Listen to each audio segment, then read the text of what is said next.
Sabah, the island that never let go. The ongoing dispute between Malaysia and the Philippines. In the far reaches of Southeast Asia, where the waves of the Sulu Sea meet the jungles of Borneo, lies a land known as Sabah. Today, it is one of Malaysia's proudest states, rich in oil, diverse in culture, and fiercely protected. But behind its peaceful present lies a dispute that has never truly died.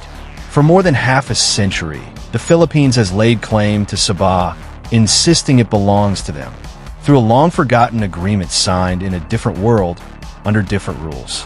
And now, in modern times, the question still burns.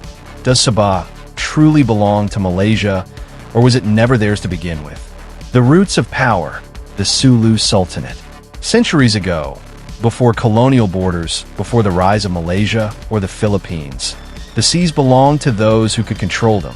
One such power was the Sulu Sultanate, based on the southern Philippine islands of Jolo and Tai-Tai. They were more than just rulers, they were seafarers, traders, and warriors who exerted influence over parts of Mindanao, Palawan, and the eastern coast of Borneo. Sabah, or what was then known as North Borneo, became part of their dominion. It wasn't conquered in war, but rather claimed through regional influence, alliances, and tribute systems. To the Sultanate, Sabah was a jewel in the maritime empire they had built. The 1878 Agreement, a deal with shadows. Fast forward to the year 1878. The world had changed. European colonial powers had carved up Asia, and the British were eyeing Borneo. An agreement was signed between the Sultan of Sulu and two European adventurers, Baron von Overbeck and Alfred Dent. This document would become one of the most controversial papers in Southeast Asian history. The British claimed it was a cession, a full handover of Sabah to their North Borneo company. But the Sulu side argued it was only a lease, a temporary arrangement. The key word in the original document was pajak, a Malay word that could mean rent or mortgage. Ambiguous, open to interpretation, and deadly. With this agreement, the British established their presence in Sabah, administering it under the North Borneo Chartered Company. The rise of Malaysia and a storm brewing. After World War II, the map of Asia changed once again. Colonial powers withdrew, and new nations emerged.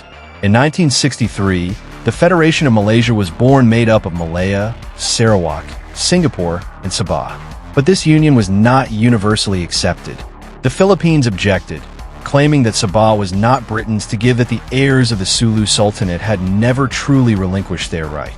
The Philippines severed diplomatic ties with Malaysia temporarily, and even brought the matter to the International Court of Justice, which refused to hear the case. Meanwhile, the people of Sabah were consulted. The Kabul Commission found that the majority wanted to join Malaysia. It was not forced. It was a decision of the people themselves. A claim that never dies. To this day, the Philippines has never dropped its claim on Sabah. Over the years, the issue would rise and fall, brought up in political debates, mentioned during elections, and even inserted into Filipino maps and passports. And then came 2013, a moment that would shake Malaysia. Over 200 armed men landed on the shores of Lahad Datu, Sabah. They claimed to be followers of the Sulu Sultanate, arriving to reclaim what they believed was their ancestral land. But the Malaysian military responded swiftly. Blood was shed. The incursion failed, but it sent a chilling reminder that history can still ignite violence in the present.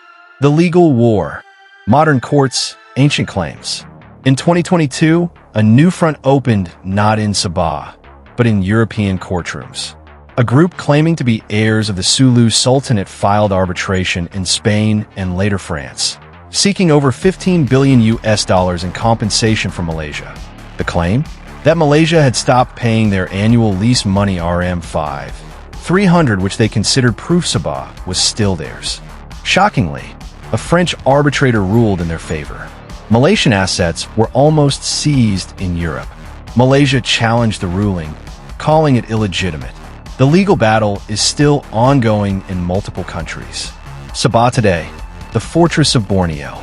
Sabah today is one of Malaysia's most strategic regions. It borders the Philippines and Indonesia, faces the South China Sea and holds significant oil and gas reserves. It's protected by the Eastern Sabah Security Command, ESCOM, a response to previous incursions and piracy threats. The people of Sabah are diverse Kadazandusan, Bajo, Murit, Chinese Malays. But what unites them is their identity as Malaysians. The Philippine claim, to many Sabahans, is an insult or refusal to recognize their voice and their choice. The final word. So why does the Philippines still claim Sabah? Is it historical pride, political leverage, or a genuine legal fight? The truth may lie in all three. But what cannot be denied is this. Sabah today is part of Malaysia not by force, but by will. And no matter how many times the past is dug up, the future belongs to those who protect it. This is Sabah. This is its story, and it continues.